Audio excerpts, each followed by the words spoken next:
Please do me a big favor, give a big round of applause for Tracy Zeeck.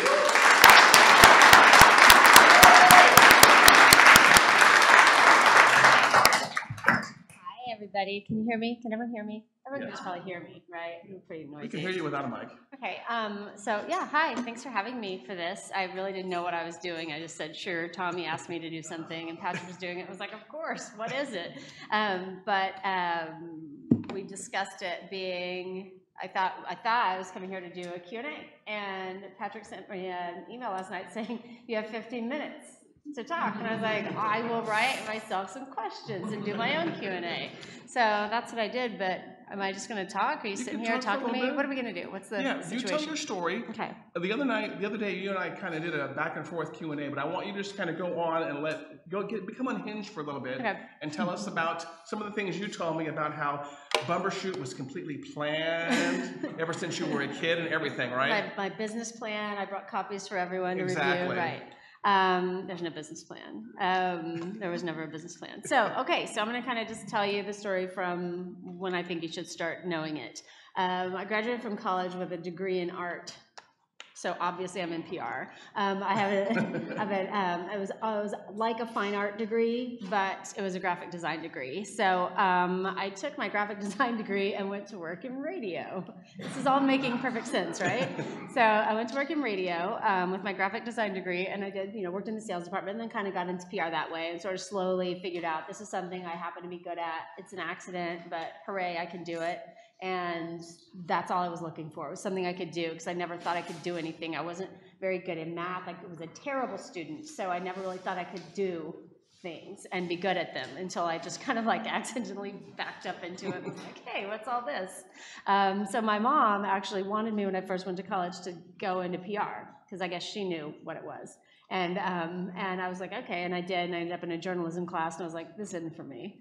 It was pretty hard, so I didn't do it. So then I graduated, took a few years off, went back, graduated with an art degree, and that moves me to getting into PR. I got really good at PR working in motorsports, and I worked for a group, different auto racing teams, and our drivers sort of sucked. And how do we keep our sponsors happy with these kind of middle of the pack drivers? They weren't even like the worst.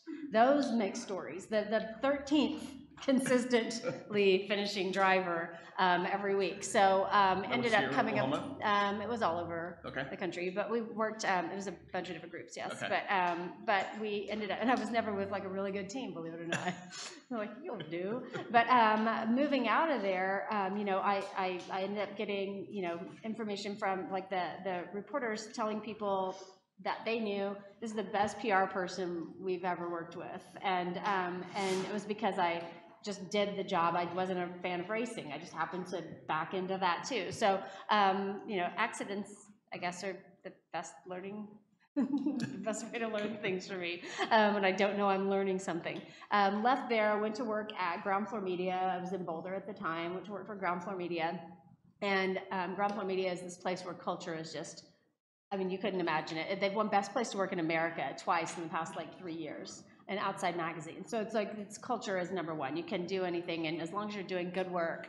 And I really learned there how to do my best work, and how to treat clients, and how to stay happy and fulfilled in what I'm doing. Because if you're happy and you're fulfilled, then your client's going to be happy with what you're doing too.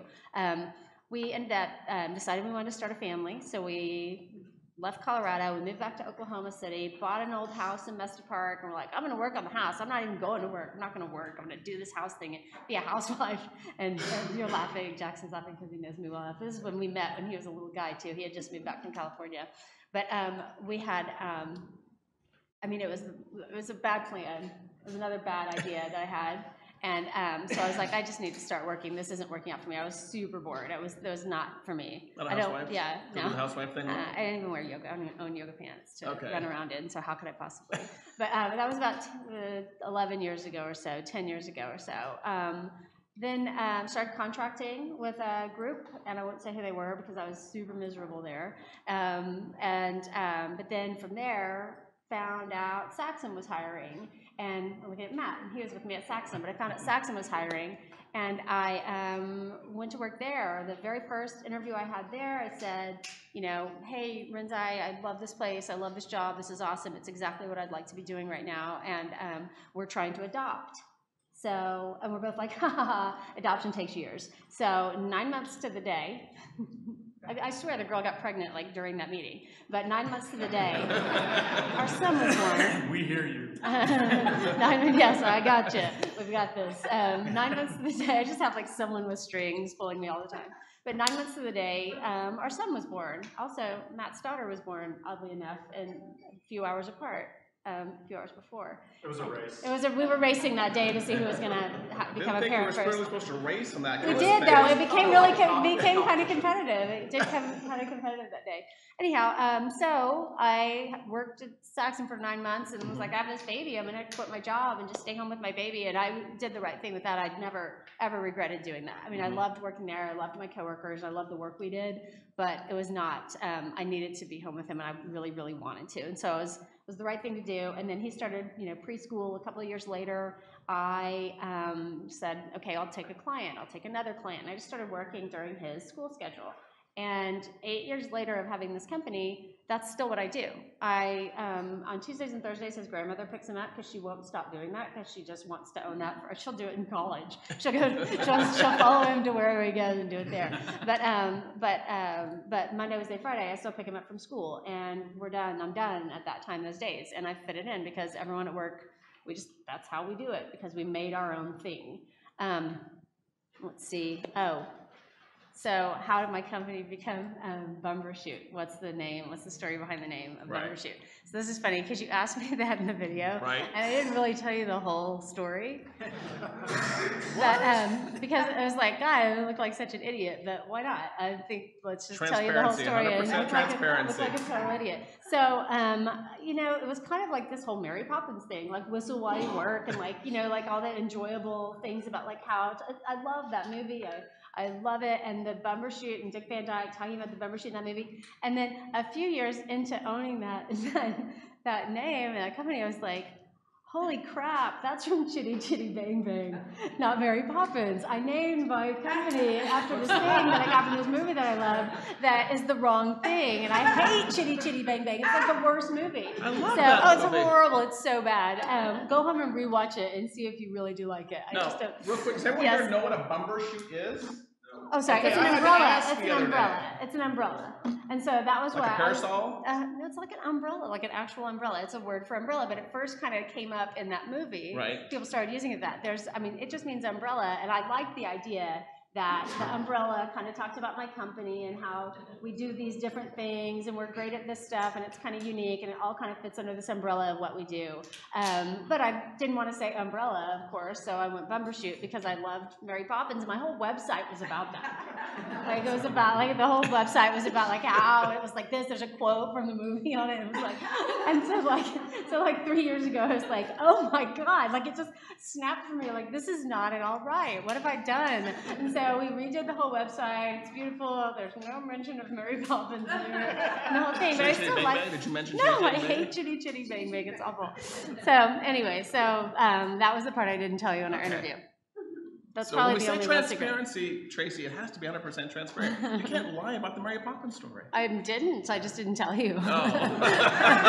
It's totally different. And it still means umbrella, and it still is like the thing. And I did go with the word umbrella, and we were like, what words mean umbrella? And I found that, and I guess I don't know. It was Dick Van Dyke. I'm sorry, everyone. But anyhow, okay, so today, now. What do we do? We're a PR firm. We do earned media for clients who hire us, and we help them get in the news. That's one thing we do.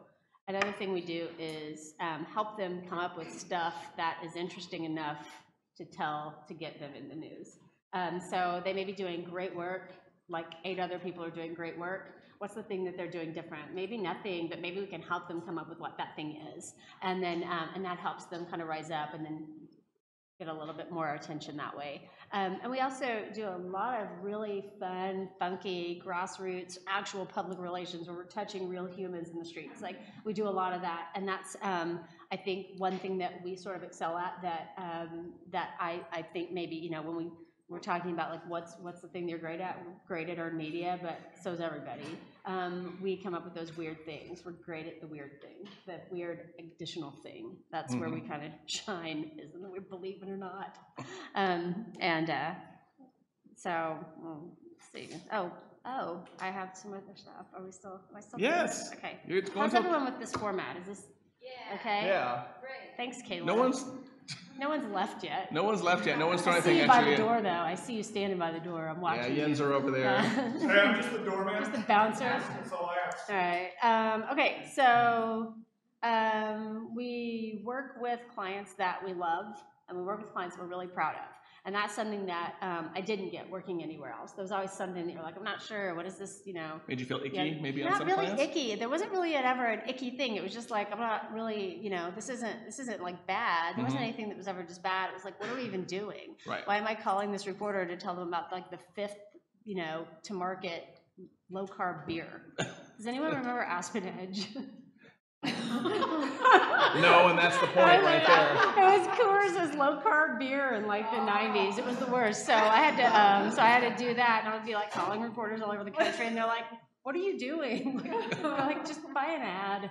So anyway, we weren't that super newsworthy at the time. So yeah, I had to do stuff like that a lot. Right. And now we get to, since it's my company, we get to decide if we're going to take something or not. And if it doesn't have anything really that's going to help it, sing on its own, we don't, or they won't work with us to get there. Right. Then we don't do it. Okay. And it's not because we just are like, we're better than that. It's that we can't succeed. And if we can't succeed, you're not going to go tell your friends how awesome we are. We're not going to get hired by other people because we're really only word of mouth. That's all that people, they refer us, and that's how we get where we go. Is that a challenge to get people to basically understand that they have to have something worth talking about, or are you guys pretty good about seeking that out up front? We talk right. Someone comes in and says, they've written a book. Here's what I want to talk about. It's this book. You're like, there are a billion books. There's no way that this book is going to, Right. There's like, we'll never take a book. Isn't that ironic? Because I have a book. Exactly. But we'll never take a book because it's so hard to do any publicity around a book unless the book is like written by a famous person. Like, it's just really, really, really difficult. So we talk to them and say, like, we don't think we can do great work for you no matter what.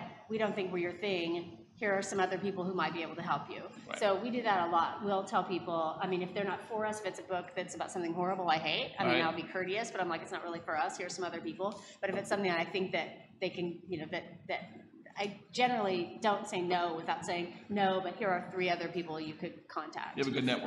Yeah, Good so PR network. I just think there are a lot of great firms here and a lot of great people doing good work. So you can find a home for whatever your thing is if it's not with us or it's not. We get things referred to us a lot. Okay. This isn't really our thing. Maybe you guys can take it. It usually has to do when there's like someone left-leaning in the process. They'll call us. Like, Bumbershoot can handle this. They're hippies. So we've been the PR force behind H&H. We launched the Oklahoma City Energy Football Club. We launched the 21C Purple Penguin. We launched iFly in this market. We launched Provision Kitchen, organic food and organic farm and food at Nicholas Plaza. So we've done a lot of things. They're all different. That's why I use these things, because they're all different. There's a sports team. There's a entertainment. And there's food, and there's street fairs, and all of these groups have great leadership and really good stories to tell. When there's a really good story to tell, that makes our job easy, and then everybody's happy, and we get lots of publicity. But we also can do things like find the right story for the right outlet with these good things. If there's enough of that story built around, we can say, gosh, this would be perfect for Gazette, this would be perfect for the Oklahoman, this is best for Journal Record, and we can start to break it up into what story is going to be out there. So when you start reading about it, you're not reading the press release that went out, you're reading all of these different features that kind of help, create the, I don't know what. Buzz, kind of? I was going to say a word like matrix, but Okay. I didn't want to. I want to use another word, but it wasn't coming to me. Anyway, So a word like matrix, but not matrix. We're a matrix-ish word. Yeah. Anyhow, we today, a day today for me would be talking to Marcy's Law, which is victims rights legislation that made it through the Capitol. Now it's going to a state vote. So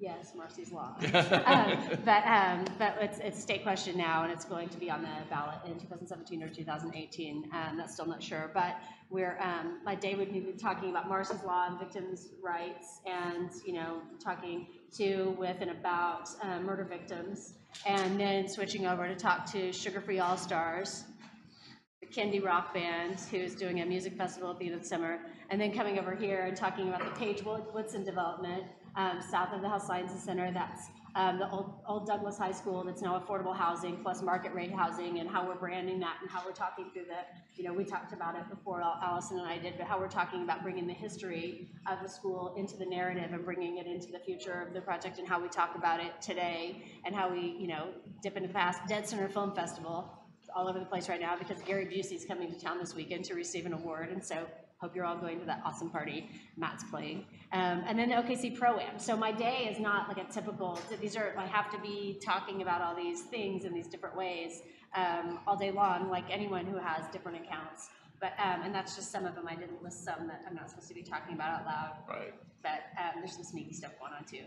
And so a day for me looks like that. I might be going to pick up a table for someone and drive it somewhere to one OKC event that Laura did because I said we'd do it on a Saturday, and I didn't want to make my employees get up and go do it on a Saturday because I'm the one who said we would. Right. But I still have an employee who'll show up midway through that event and tag team me and send me home because she knows I've been working on it all morning. So it's great, having good people around you is hard to do.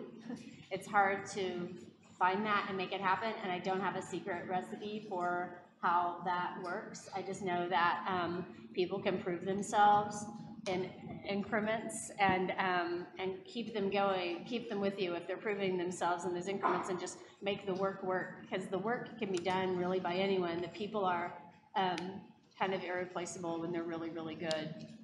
Really quick, the other day we talked about kind of roles and the fluidity of the people at Bumbershoot, and you were saying, can you talk a little bit more about how I don't think you have any real hierarchy or anyone really assigned to do anything. People just kind of jump in and pitch in where they need to, right? Like we have a lead, I'm leading this, Julie's leading this, Crystal's leading this, Mary Kate will be leading this. So we have all of these people who lead things, and then we're responsible for their success. That means at any given time, Crystal could walk into my office, even though I'm the boss, and say like, hey, I need you to draft a release. I need you to help me get it out tomorrow at 3. Can you just run that? And I'll be like, sure. Because I know when she's coming to me to do work, it means that she's got a lot of work. So it's not a big, There's not like little fiefdoms over there. It's not like you must do this because I'm the boss. But yeah, no. Right. I just try to stay out of everyone's way as much as possible because it makes them do better work. And then, and I really thought I would be a horrible micromanager. That's what I thought my personality would lead me to be. And as it turns out, I'm really not at all. I don't want to even know. Just like tell me everything's going great and tell me when something's bad and I need to come in and fix it. And so when you have that trust with people, when you trust them, they're going to come to you with that. And you have to show them too that you do that. Today, I was just telling Kayla that I posted, I hate Slack. I want to start there. I hate it. Don't ever invite me to your Slack channel because I don't want to be there.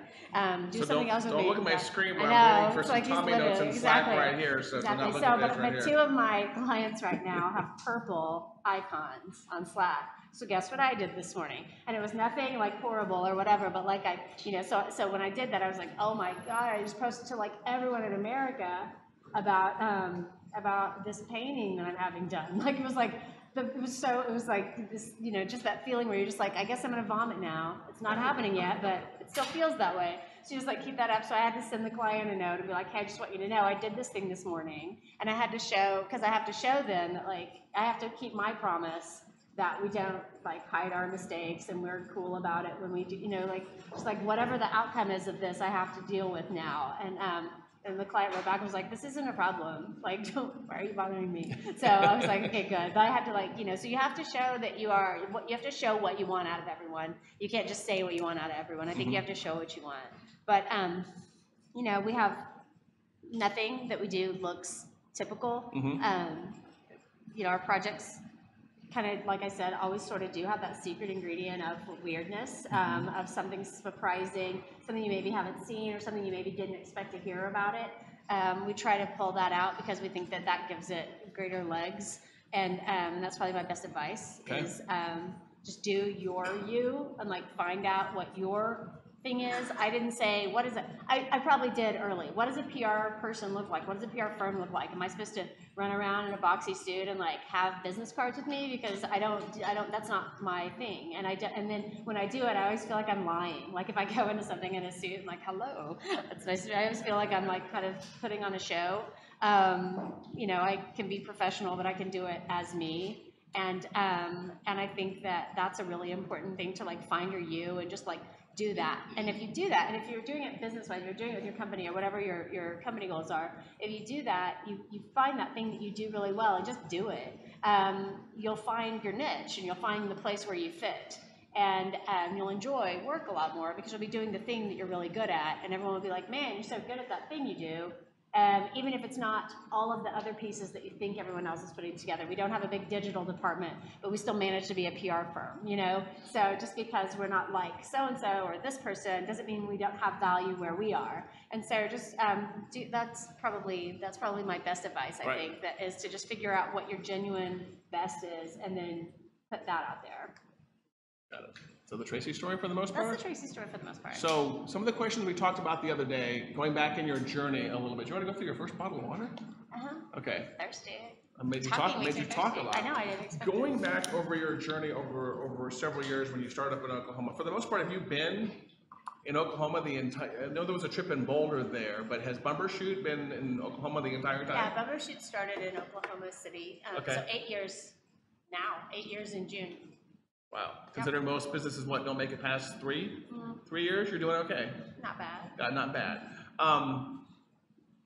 When you look back over the history of Bumbershoot and you were starting up and you didn't have the business plan and stuff, what kind of challenges did you run into starting up without a plan, just kind of winging it? Yeah, I didn't know how to, I was comparing myself to other groups, other people, and I think that was what I ran into is like, I was like, gosh, I don't have, you know, like I don't have what these other people have. How can I possibly promise that I will do the same work?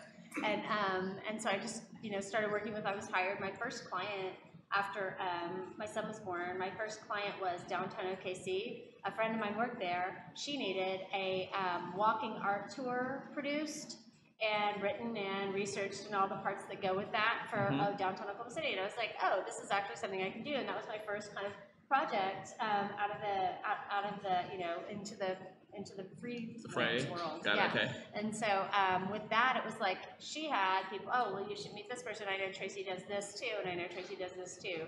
So kind of building your brand as your. That's what kind of worked. I think building who I was and what I could do as based on what things I actually could do and was. So you didn't have like a preconceived plan. This kind of no, I developed really on had the no fly. idea. No, because I was just like, well, my son's in school and I could do a little project, and that's easy. And so I did. And then, he's in school some more. Oh, he's in school some more. And then any chance he would go to school all day. He's sad that summer's coming. Like he loves being there and just doing all that because he's an only, and he's just like, this place is awesome. It has all these children in it, and so can get snacks whenever they want.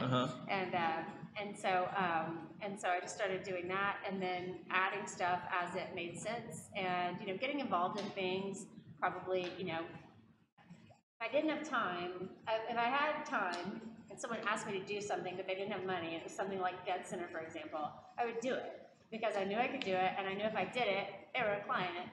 Look at me, I have a client list now. So I think that volunteering and doing your best work when you volunteer, treating it like it's a job. Don't treat it like your eighth thing because they're not paying you. If you take it, give it like everything like you would for a job, fit it in like you would for a job, make it important and make it good like you would if you're getting paid for it.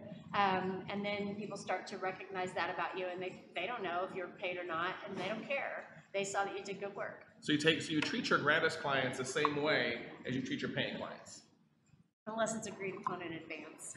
Like, I cannot do this, I can help you with it, like on Friday night I can write this, you know, something like that. But like, just be honest with them about it. Like, if you're not going to treat them like someone else who would come through your your shop, then tell them that too. Because people are cool. Got it. Being in Oklahoma, being the fact that you've been here 8 years, this is the only place you've been. Have you discovered like any challenges by being in this market? Because in the PR world, this might be considered like a small market versus like a Dallas or a New York or an LA. Have you seen any issues with that? No, I think you and I discussed this. I think there's so much work. There's so much work out there, and I can't take all of the business that comes to us. Right. Not that like all this business comes to me. It happens to everyone. It's happening to everyone in PR in Oklahoma City because people are doing cool stuff here, and they didn't used to. They used to go somewhere else to do their cool stuff. Right. But now they're doing it here, and so we get to take those stories and tell them now. So no, I think there's plenty of work. Plenty of work out there. I mean, I'm not going to speak for people who only take $20,000 a month clients because that's few. There's not that much of that stuff. Right. But we do we do a lot of project work, and that's what I've even heard from some other friends in the industry is that like these long-term retainers or these bigger projects are becoming more like short-term project work things now. So we're like, good, that's what we like. So we'll do it. We get in and kill it and get out. Got it. I know you're doing some other things outside of Bumbershoot. I think there's a food thing we talked about the other day. Can you tell us about that briefly? Yeah, last summer, I worked with Jonathan Stranger, who's the next speaker. Worked with him when he was a client of mine. He was a client, and we worked together, and we did some good work together. We became friends, and we've talked like I've always wanted to have a restaurant like my whole life. But I didn't want to ever have a restaurant. So what do you do? So so he called last summer and was like, hey, I have some people who are getting together that want to do this thing. It seems like something that you want to do. Come talk to us about it. And so we met last summer, we met and invented En Croûte, which is a fromagerie cafe at Nicholas Plaza. And it's like all of our favorite things. There are like 5 people, and everybody had an idea of what they wanted, and we just kind of blended all the things and put in our own money and sweat and things and lots of blood and tears, and actually made it happen. We opened in December, and so obviously my role is more on the publicity and brand side, but also I get to act as like a big sister to the managing partner who this is her first business, and so fromagerie, is that what you called it? Fromagerie, bistro. You can use all kinds of words. It's a place. It's a breakfast, lunch, and dinner, drinks, dessert, bakery, cheeses. Okay, and where is it? In Nichols Hills? Nichols Hills Plaza. Okay, sweet. I was going to ask you, when I was thinking about when I was starting up my business in 1998 is when I think I started mine. There were times I think where I had what would be considered like legitimate panic attacks when it came to starting up your business, whether it's lack of revenue or lack of clients or various things. In your 8-year journey, have you ever had like a major fear moment like that where you're like, I've got $100 in the bank and I've got to drive the balance? I'll tell you what the major fear is, and this is the one. The major fear comes from this. When you have projected income and somebody decides to slow pay you. That is some bullshit. That is uncool. Don't ever do that to anyone. Don't hire someone who don't have the cash to pay them for the work on the time frame that you promised them they would. You wouldn't do it at dinner. You wouldn't do it at a store. You're not going to do it. You shouldn't do it. You don't do it to your employees. Don't do it to your contractors, because it puts them in a way that they could have to dip into their line of credit to make their employees stick around for a month, and then they're back behind a month, 2 months, whatever, because it could actually affect their There's a trickle effect. Yeah, and just because you don't have the money to pay for something, you should have thought of that. Like that's something that you should be the one dipping into your line of credit to pay for the people that you ordered the work from by a certain day. So that's the one thing that's the thing that I would always like to tell, because the bigger the company, the more they feel like they can do this too, for some reason. So it doesn't have to be smaller ones? And no, smaller companies are like, they'll do anything. Like, oh my God, thank you so much. Here's your money. They pay when you send the invoice. Right. Not like when it's due. They're like, we got the invoice, so here you go.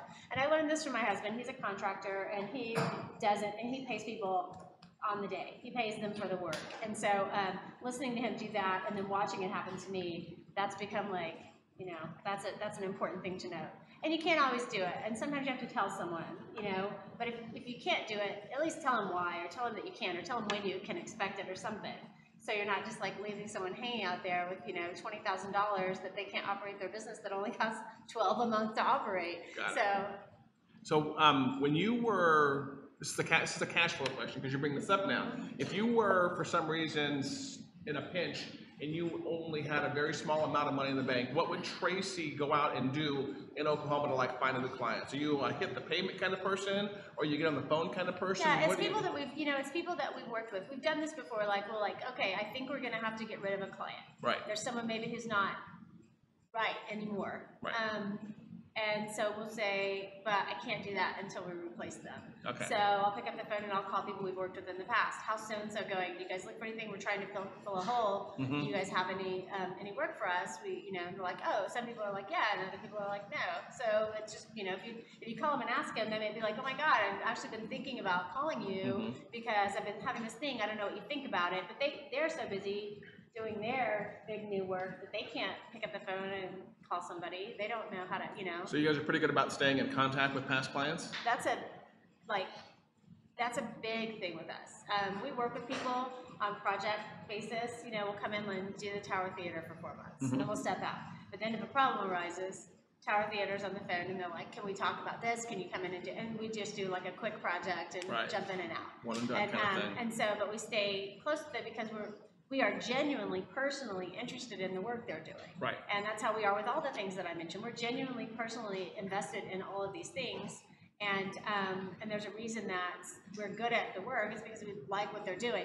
And if if I called Steve Blackmeyer and told him about this awesome thing that was really something that wasn't awesome, he'd be like, what are you doing? Like, that would ruin it for us. We have a great relationship. So he knows when his phone rings and he sees your name on it, he knows it's worth picking up. It's not going to waste his time. Right.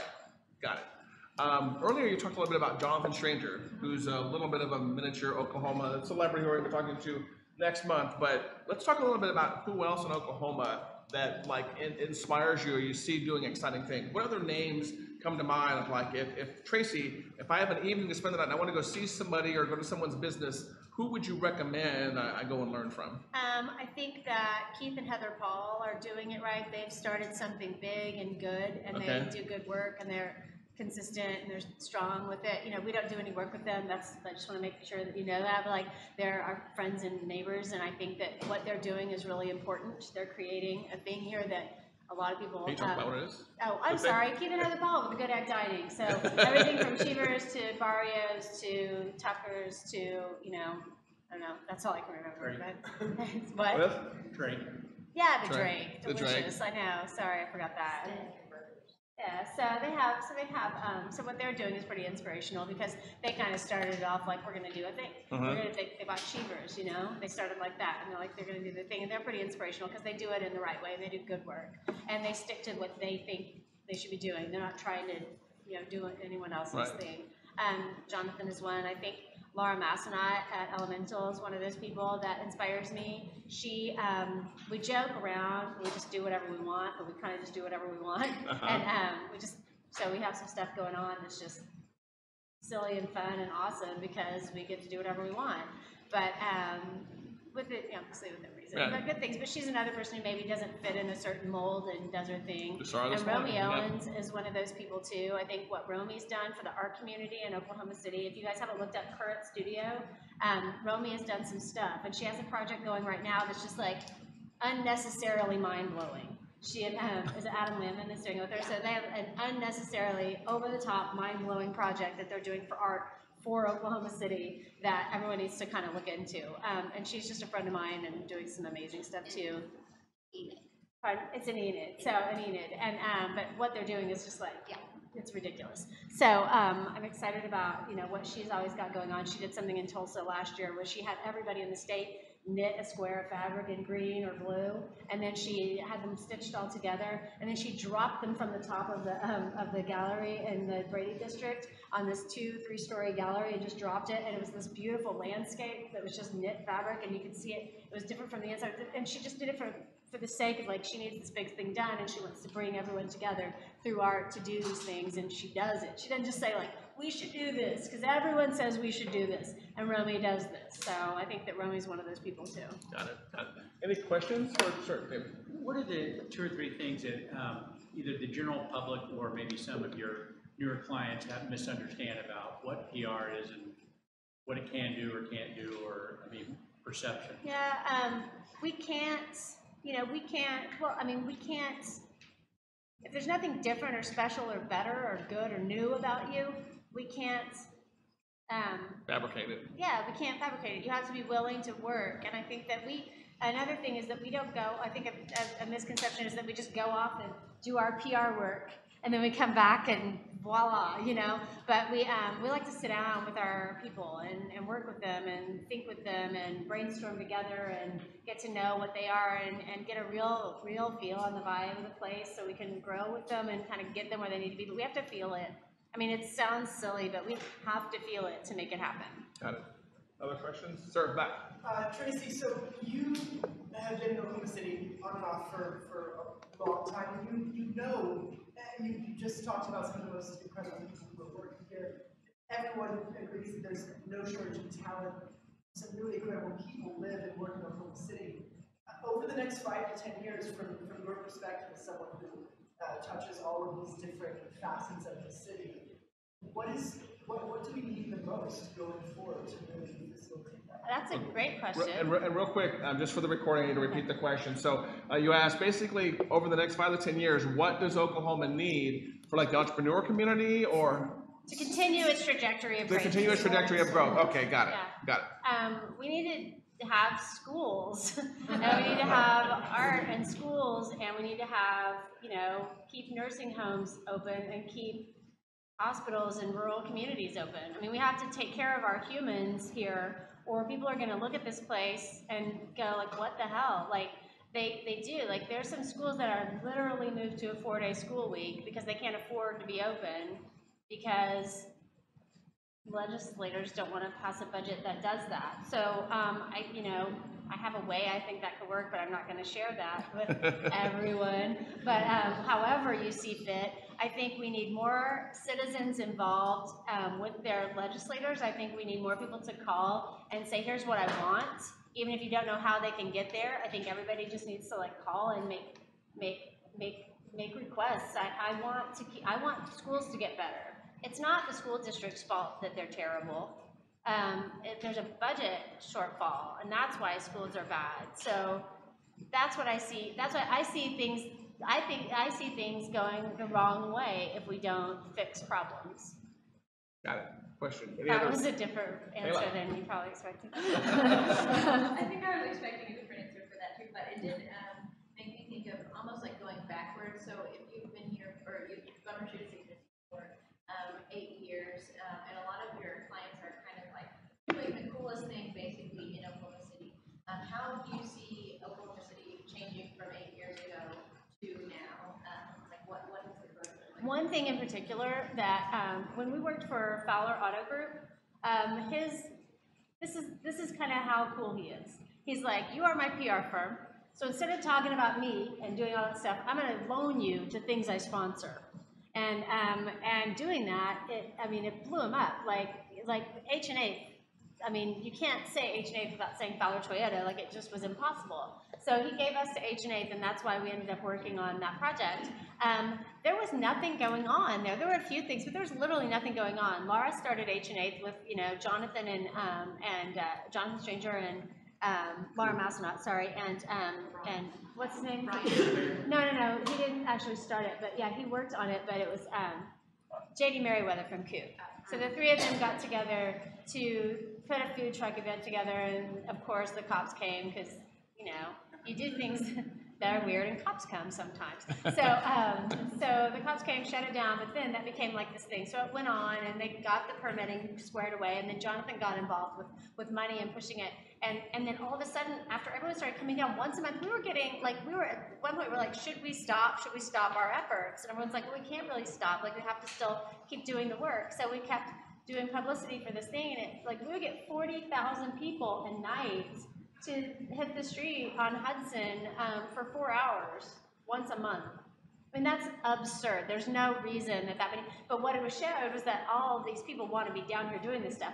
And since H&A started to today, probably 50% of the stuff that you see down there happened after H&A. So what we saw was that the excitement that these people and the work that they did putting into this event to get people to come to a place for placemaking opportunities solely worked. And so, working on something so long, you get to actually see how it happened.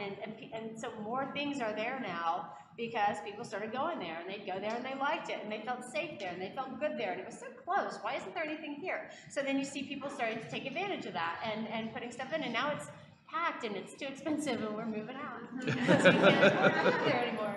So the question was, how have things changed over 8 years? And that was an example. And the H&A thing is actually kind of cool because I don't know if you realize this, or many of you realize this. We were pulling in businesses from other cities in H&A. A friend of mine was an accountant for a relatively decent-sized pizza place in Tulsa, and they would drive their food truck down here from Tulsa to park at the end of H&A. So that's how insanely popular that thing It was got. the biggest monthly food truck event in the world. So, And let that sink in for a moment. Right here in Oklahoma City, up north a couple blocks. So cool things happening here, and then, but also they did things. They made it work, and they fixed laws, and they fixed things, you know, as they found out there was a problem. So you know, working with your government to make the place you want. I have another question for you real quick before we jump in the audience real quick, and please keep your gears going about your questions.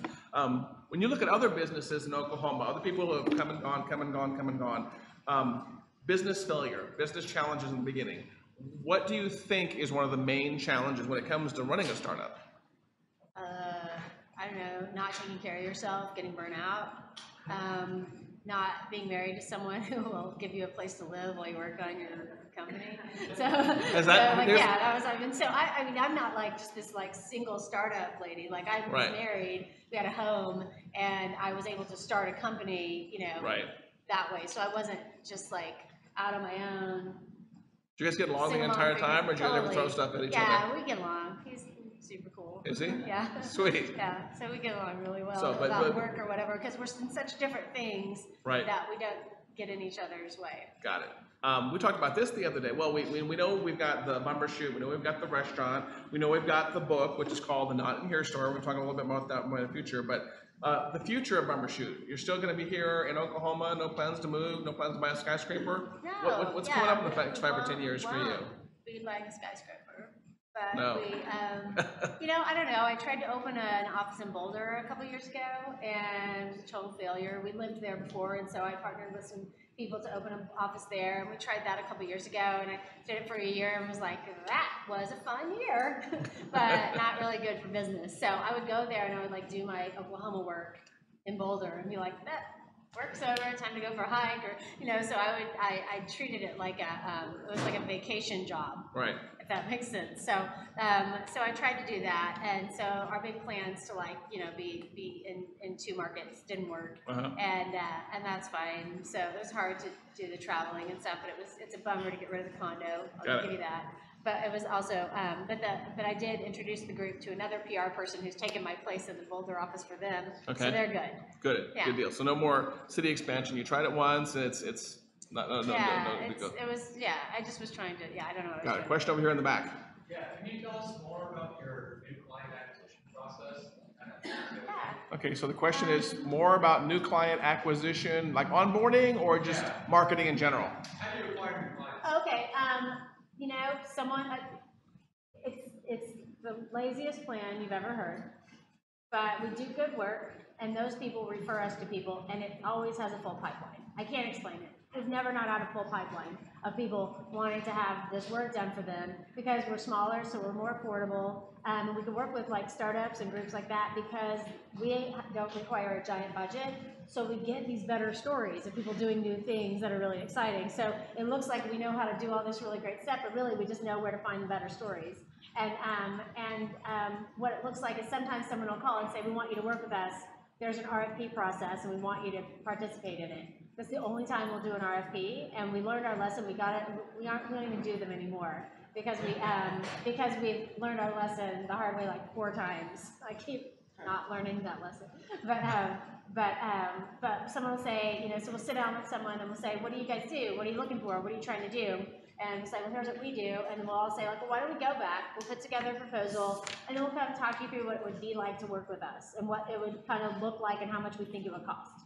And then everybody looks at it and they're like, that's too expensive, or that's awesome, or whatever, or I don't want to do this whole part right here, that's dumb, and then we just remove it, and then we kind of make it work. So we usually have a meeting, another meeting, and then contract, and it's usually that kind of, it probably takes about a month to 6 weeks to get people once they want the conversation. an extension of that question, when you get in front of somebody, are you pretty good about closing the business? So Yeah. if you if they've already found us, they've already been vetted. So Right. like they're already the right people for us. If they're calling us, they don't want to work with a big firm. They don't want to work at a big corporate kind of place. They don't want to work with someone who isn't like us. Right. So they want to work with a person who has, like who kind of. So you don't have to sell yourself. No, once they're there, they're usually there. Once someone sends it, like, you need to work with so-and-so, is usually the thing. It's usually someone like, hey, how'd you get that really cool story on the front page of the paper? Right. Someone will say, we worked with Bumbershoot. And so that's like, oh, I want a cool story on the front of the paper, I'll call Bumbershoot, And so they'll say, well, our most, like, Paige Woodson development came from the Tower Theater guys. Right. That's how that works. Somebody's like, who do I even call? What do I even do? And they're like, you have to call this group. Right. This is the group for you. And so by the time they get to us, usually they're the right person. They go to our website, they'll kind of see that we're not like other people. We intentionally, our bios are stupid in like 4 words. Like, it's just not even, we're not trying to be like anyone else. We're trying to really show who we really, really, truly are. Right. So there's no surprises. So we don't get those people who don't want to work with us, and we waste everybody's time. Got it. And that's actually one of the things I've discovered even in my own business. I've been in business 17 some odd years, and then it just took me a long lesson to learn that if you set yourself up to the point where you're unique and you stand out, you don't have to sell yourself. I'm sure a lot of you who run a business have had that situation where you've had to sell yourself, and it sucks because you're competing against 2 or 3 other companies, and if you're competing, it's probably on price. And it really sucks to compete on price. That's one of the worst things you could possibly compete on. Yeah, absolutely. So basically, I think the lesson out here is just make yourself so good that people you walk in and there's like a checkbook and they just want to write your name in the checkbook with like a number at the end, right? Yes. It's like, get to work. Exactly, just get to work and that right there. Any other questions for Tracy? Sir? Do you do PR work for yourself? Like, do you try to get Bumbershoot in the news? And We never try to get Bumbershoot. He asked if we try to get Bumbershoot in the news, if we do our own PR work. And we don't, but we are a lot, and I don't know why. But for good reasons, right? There's good and bad reasons. Yeah, like I was on the cover of the creative section a couple of years ago when they had that. It was like me, Lance McDaniel, Dead Center, and Russell Westbrook. And we're all like painted on this thing. So like, no, we don't do anything like that, but it happens. And I think it's because we're weird. I mean, I don't know. Brett, why? Well, I was just going to ask you, have you ever been on anybody's podcast? I've been on a couple of podcasts, one in particular. You're going to be on mine soon, too. I'm going to get you on my podcast, too. Great. Good deal.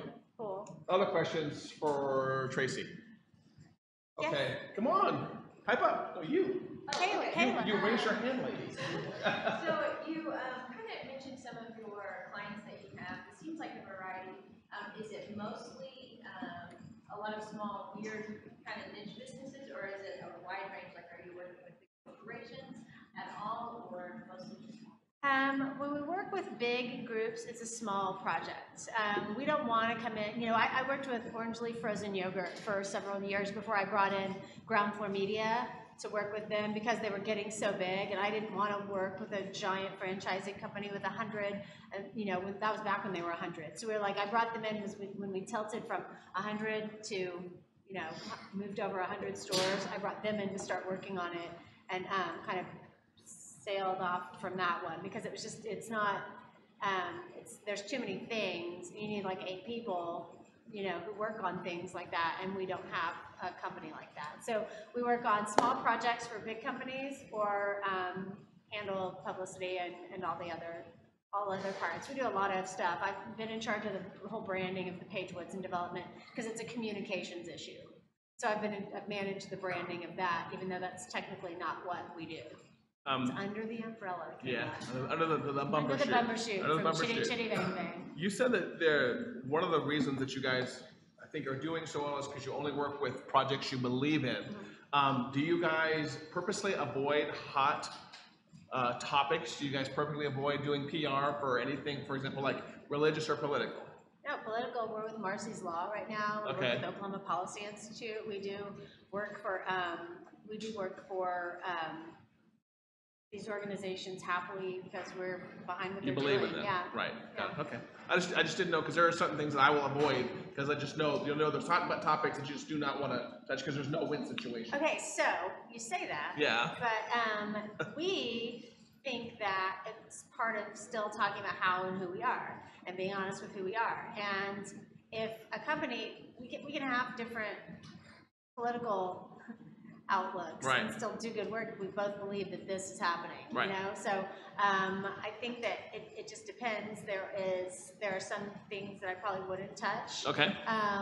But I think it's probably obvious what those things would be. So those people avoid me because I think they know me because I don't hide who and how I am on social media, for example. I'm not privately a complete liberal. I am proudly.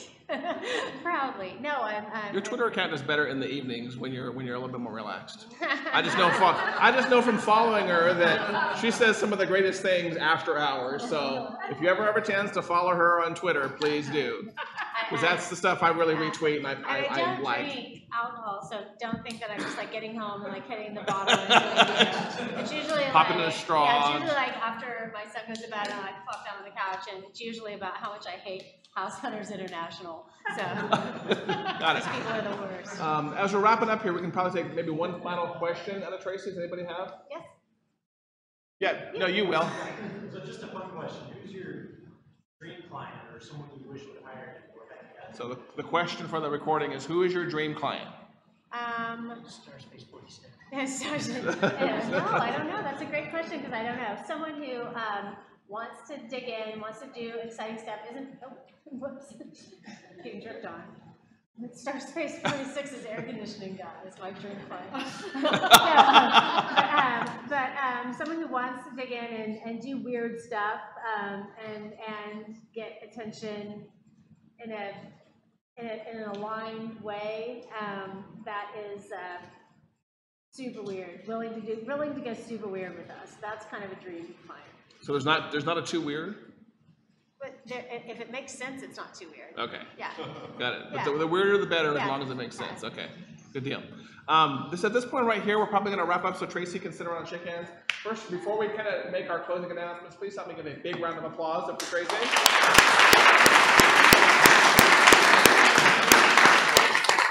This is a great group. I pictured it being like 5 to 10 people at a table, and we were going to do a Q&A. And so he emailed last night. He was like, "You're going to talk for 15 minutes, and there's 1,000 people who are going to be there." I was like, "Oh, okay, great." So you guys were a wonderful audience, and thank you for being so engaging and smiling so much. And if you haven't had a chance, be sure you Google Tracy Zeeck, author. Even though it's completely unrelated to Bumbershoot, look at her book, buy a copy.